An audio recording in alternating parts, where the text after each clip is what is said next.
Very quickly, I want to make welcome our invited guest,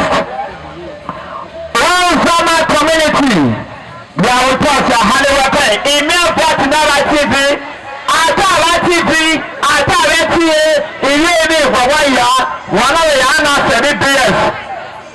Agbófin ọ̀fíjà, ọ̀tí ìgbà ni ojú ìwé nígbà, ọ̀pá àgbárí ẹ̀wọ̀ ìfúnná, ìyẹn ní fẹ́kọ̀ọ́ wọ ọ̀kítẹ́ bucket. Bí ìjẹ́ ní tẹ̀fà ẹ̀dẹ́lá, ìyẹnara ìjẹ́nìjẹ́ late Mrs. Mabel Odiase Nee Ogbeide. Àti ìdíje náà 1942 ọdún ìpèmẹ̀ with production I can never forget 1942 ọ̀nà ìdèzú pọ̀bọ́ wọn pọ̀ ní Madina 2022 òpó náà tẹ̀ ní ara wẹ̀rẹ̀ ẹ̀ẹ́dẹ̀rẹ̀ mú yàn á dé wa òpó náà tẹ̀ ní ara wẹ̀rẹ̀ ìfẹ́rẹ́ ìpè náà sọ̀rọ̀ ìgbéjì náà ètí títẹ̀ yẹn yà sẹ́ dẹ́mẹ̀ I'm reading online ní yàwó ìyá fẹ́rẹ́ ìpè náà sọ̀rọ̀ ìgbéjì náà èèmọ̀ náà sí àyè èmi wù ètò tètè ẹ̀yàwó àpọ̀pọ̀ ní sẹ́kẹ̀ yìí ló kàn èmi wù ọ̀nà àpàjẹ́wà òhúntà yẹn lọ́la Mr. Odiase wàkì àpòbọ̀ Odiase ọ̀nàmà náà wàkì àpòbọ̀ ní Odiase mẹ́nà àti yẹn ọ̀nàmà wọ́n dàgbà ọ̀nàmà ọ̀sìnyàmọ́rì. ìmọ̀ràn mímíà èsàtì Odiase the second in command wàkì àpòbọ̀ ní the second in command ọ̀kọ̀wọ́ ti ẹ̀jẹ̀bùtì ní wàhálà. àzẹ́rẹ̀ èyí ò náà jẹ̀ mọ́ fún nàbí ìjẹ́ mọ́nà wàgà ìjọ wàgà fún orí ìmọ̀jẹ̀ lófò yàn ètò afẹ́fẹ́ the place of fíjẹ́ yẹ́nàgà ìjẹ́ níjẹ́ Mrs. Abli náírà ògbàmọ́jà wàkà àpòbọ̀nà òpófònà international business woman wàkà àpòbọ̀nà àyè Abli náírà the senior Mrs. Joy Ogogo wàkà àpòbọ̀nà Joy àyè Joy náírà senior lágbègbè alákùnrin. Mrs. Mary Aminoramo wàkì àpòbọ̀nẹ alágbèbè nọ́màrẹ́rẹ́rẹ́ tẹ̀yẹ̀ mọ́sẹ̀sẹ̀ wà àpòbọ̀nẹ ọdún ìtẹ̀nìlá kéèyà. Thank you so much. Shall we pray? Almighty God in heaven, we just want to say thank you from our like this. Even before this gathering, you have ordained it that today we shall be gathering here for the purpose of giving a final farewell to your daughter, our mother. That we ask the Lord that whatever we shall do today, let it be to your glory, to your honor, and to your adoration in the name of Jesus. We are committing the entire ceremony to your hand.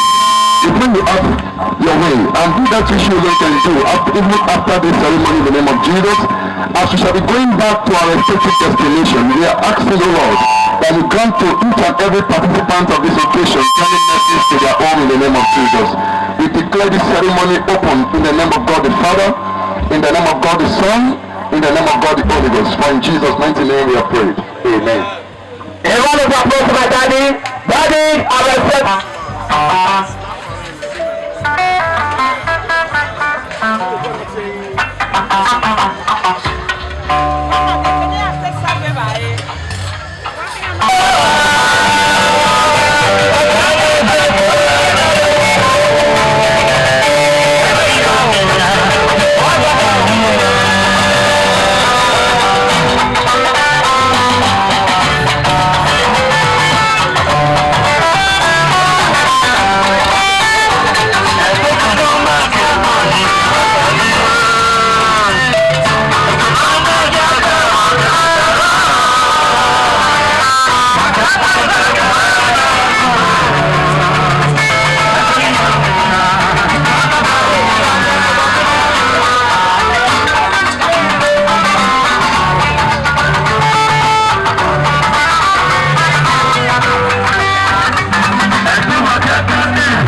First,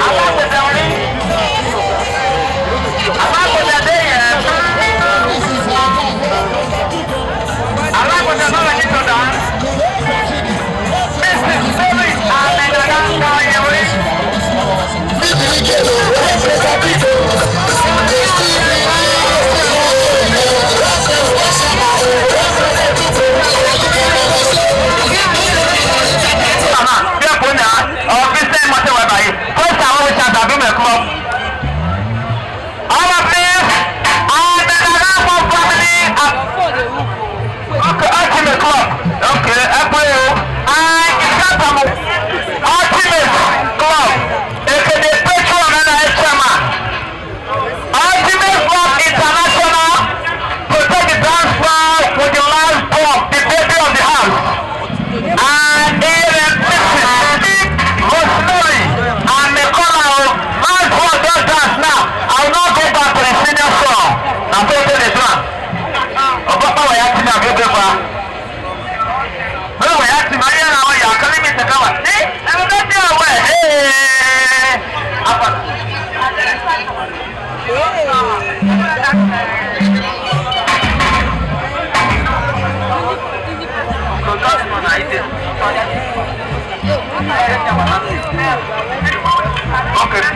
coming. Now let's go.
of John chapter 15, verse 14 to 16.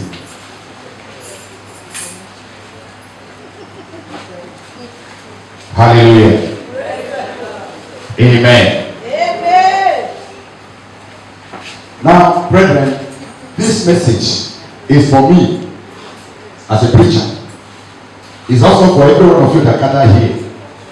Two, is every one of us in their various assemblies that your fellowship with God. Because it is the word of God. It is the word of God. In the scripture I'm reading, I was researching.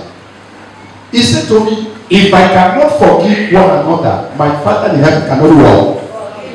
Therefore, one fundamental thing is here, that I should avoid to offend somebody. He spoke to me, Pastor, my messenger, avoid to do what? To offend someone. So that if somebody offend you, you will be forgiven. Now somebody read this picture. Because I will title this dog that do you love God? The every one of us here love God. Amen. Read. John chapter 15 verse 14. John 15 verse 14. Ye are my friends. You are my friend. If you do whatsoever I command thee. If you do whatsoever I command you. Henceforth. I call you not servant. I call you no more servant. For the servant knoweth not what is Lord's God. Hear me. Every one of us have a housemate. Boy to come into our bedroom. Because of what we get there. And in the case of Jesus, he said to us that we are no more a servant. We are no more servant. We are a friend to him. That a friend cannot hide in secret to his friend. Therefore, if a friend cannot hide in secret to a friend, how then are we to be hiding our secret to our friends? That is why I love God. As you know the things of God, as you follow the things of God, as in unity, keeping the commandments of God, whatever we will ask our Father in heaven, through Jesus Christ, He will do it for you. I think it as a prophecy. By the light of this world, from now to December, if every one of us are walking in the commandments of God, that which you are expected, receive it now. Amen. That which you expected, receive it now. Amen. Please, for God's sake, I am praying now. If I put it in my mind, God, give me the ability to remove it in my mind. If you put anything in your mind or anybody in your mind, let God who will give you the ability to remove that person in your mind, so that the prophecies of God must come upon your life. Amen. In the name of the Lord Jesus. Amen. I see that the progress by his throne and by his mind, by his word, from this moment to December, will add more blessing to you. Amen. In the name of the Lord Jesus. Amen. Please, because of time. Number 3. Jesus told us one of those commandments we must keep if we say we love him. Hallelujah. If we say we love him. He told us the commandment that we should keep. He told us the commandment we should take on every day. As you are going to work, go with it. As you are coming back, come back with it. As you have to sleep, go sleep with it. As you have to go to your dinner, use it. Use it. Let it not depart away from your mouth. Practicing it and see the benefit. Let's see the benefit of this commandment. John chapter 15 verse 12. This is my commandment, that you love one another. Amen. Can we give Jesus a hand there?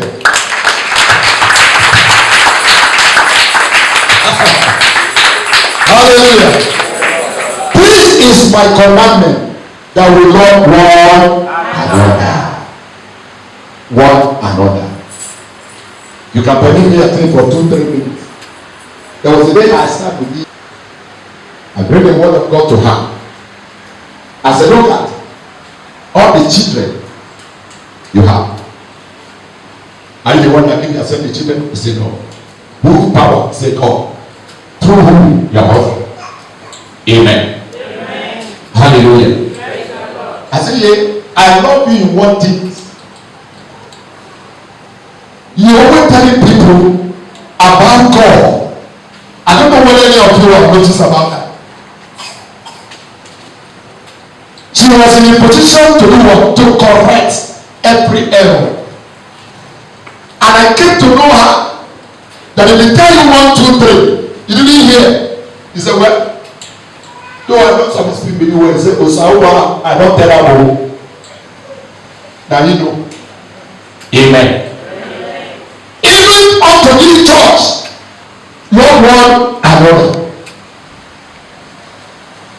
When we love one another, meaning we are keeping the commandments of God. And when we keep the commandments of God, no power, no demon can straighten a squeezing finger on that family to scatter. In your life. But because today is a unique day, a separate day for heaven to recognize what we need. And the message say, do I love God? And do you love God? The God will not pour, we should extend it to one another. As you are going to pray, if there is any if there is any way you do not love God in attitude, in performances, in a speech, in character, in doings, that thing in the eyes of men, we saw it that is gold. But in the eyes of God, it becomes a sin. We want to pray for God, force me to love you. As you force me to love you, let me love one another. But what Christ has expected from us is to extend the love that He loves us to one another. Now when we extend the love to one another, meaning God is dwelling in our midst. Maybe you have never accepted Christ as your pastor and Savior fully. This is an avenue. This is an occasion.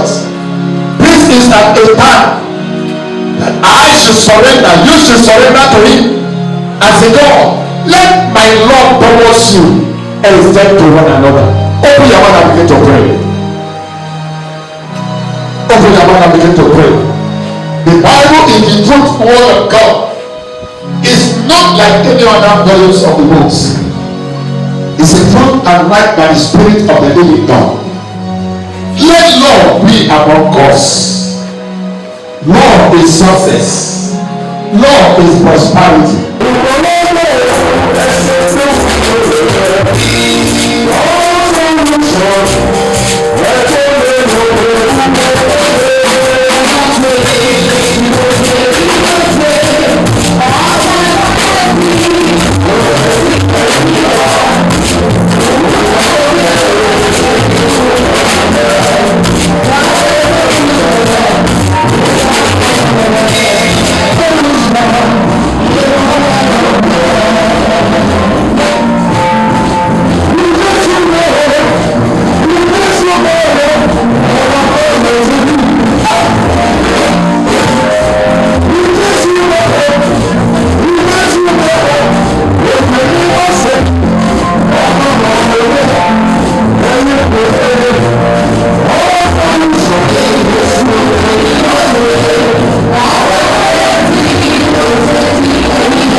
say, but she said this law. Any marriage is not working in law, it's not more marriage. Any gatherings of the brethren is outside law, is not more gathering. Amen. Amen. See, my prayer to you is, as you have this kind love to Iye, where he was now, the host of heaven is celebrating because of you. Amen. You didn't hear what I'm saying? I said the angel is celebrating because of you. In the name of Jesus Christ. It is a double blessing that will come to every one of you. Amen. Double blessings. As you give her this dignity, love, and honor, respect, watch your life. I am prophesying in this altar. Watch your life from now on. Grace of God is sufficient unto you. Every connection you are about to connect in the things of God will be reaching you. Not only you, the members of your family. In the name of the Lord Jesus, your good forward shall be in a progress. In the name of the Lord Jesus. Are you hearing what I'm saying? Now, that same Lord, please, just not as you can, then I pray for you when you are facing the altar. Imabo, Yeneken Sari, are you with me? Give me that as my hand.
Does not discriminate.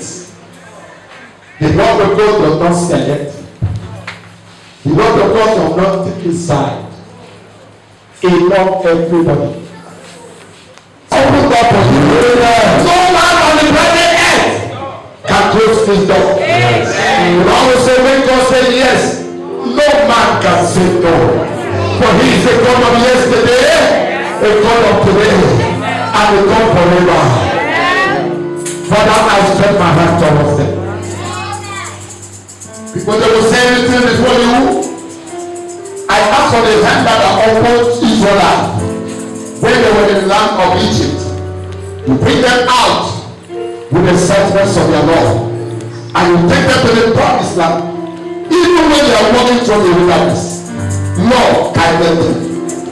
But the love of God. Papa, I cover them with love. Jesus. Your children with the blood. Oh, Jesus. You are living with the blood. Oh, Jesus. You are grandchildren with the blood. Oh, the generation to come, I cover them with the blood. Oh, your offices and your finances with the blood. Oh, Jesus. Mostly, your salvation unto God. I soak it with the blood. I soak it with the blood. In the name of the Father, in the name of the Son, and in the name of the Holy Spirit. In Jesus' mighty, wonderful, and blessed name, we have prayed.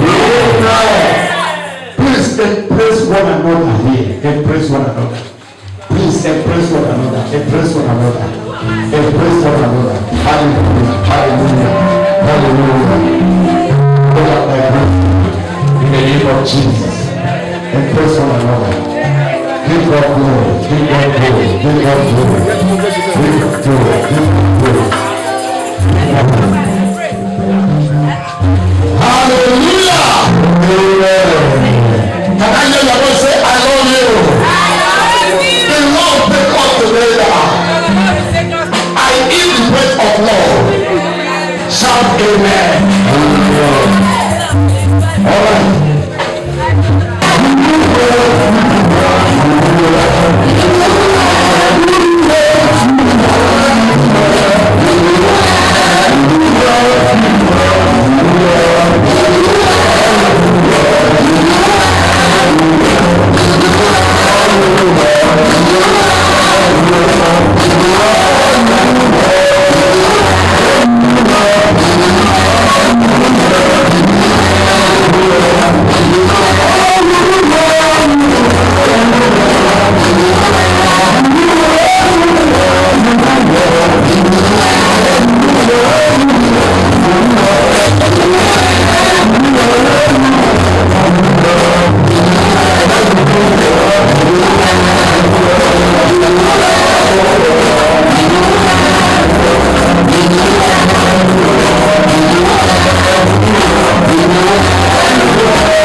everybody that came all over from Belgium and Holland to grace this occasion with me.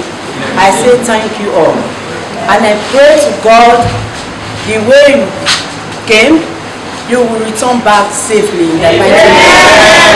I want to thank my daddy here, Nee Ogbeide. He has been there for me. Daddy, I say thank you. Amen. I pray to God to lift you more than this in the mighty name of Jesus. And I want to thank my daddy. Daddy, thank you very much for being there for me. You always called me. Always. Mama wants to go, you good? I will say, Daddy, I'm fine. You will start speaking to me. I will say, Daddy, now you don't upgrade though. Thank you, Daddy. Thank you. I thank God for everything, for making this burial a successful one. I thank God for everything. Thank you very much.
No drugs are fit to contain. And your body not baggage. So you know, see, I'm falling for love. Overdose me, love they overdose me. Now you, I want me love you, waiting for follow. Overloading, I'll be overloading. Your bank account, money plenty, tell me the amount. No one told me love would taste like this. Got my money in my pocket like this. Bitcoin in my wallet like this. Wisdom in my knowledge like this. Follow God, I know they follow man. For you, I might have to consider. Trips to LA taking photographs. She signed by me, then it's an autograph. Live to die another day for you, baby. Quit my Casanova ways for you, baby. The only time that you say that you hate me is when I take the last slice of pastry. Now I'm on the run. Loving you till kingdom come, but you drive me crazy. Send someone, still my billboard baby. My number one, see they be. You they, I mean like by me. I just wanna be there when you need me. Baby, now your matter, I dey sing all day, yeah. Overdosing, body overdose. I'ma say you carry overload, and you know you bad like commando, yeah. Oroma, no go tango. You can carry your luggage. I define you for days, and no drugs are fit to contain. Your body not back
Now if they see me, who shall be gay? School be a day. School be a day. It's a fish fry. Pepper rice. Fish rice with swine. Roast too. Which spoon? My guys. What is this? I don't understand. You are you not in Nigeria? Eat rice.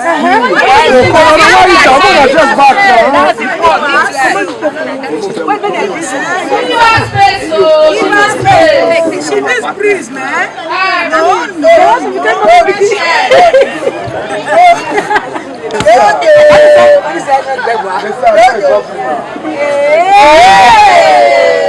Is this sweet? I want to know.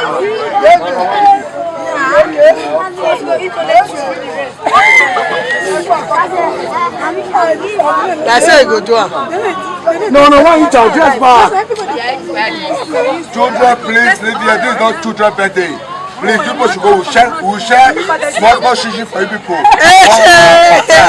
have to go one time. Leave the adult. When is adult birthday? Nah, small shishi. Please.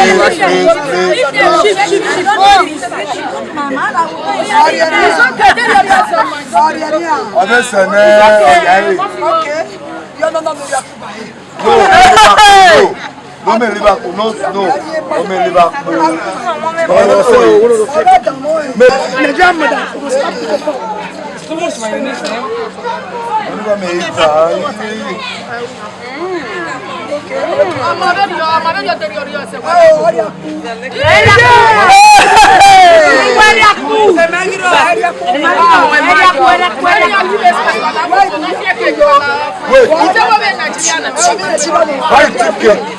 Why tip this thing?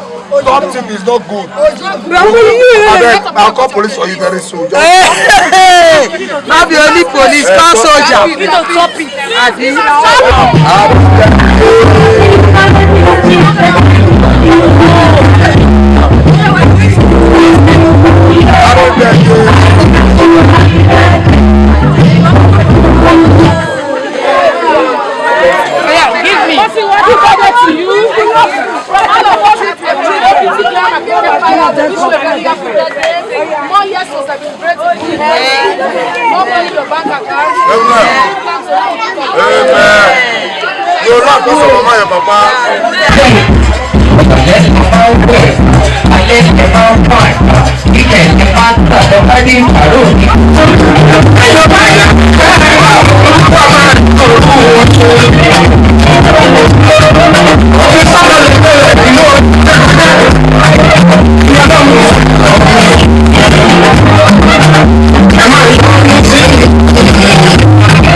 America.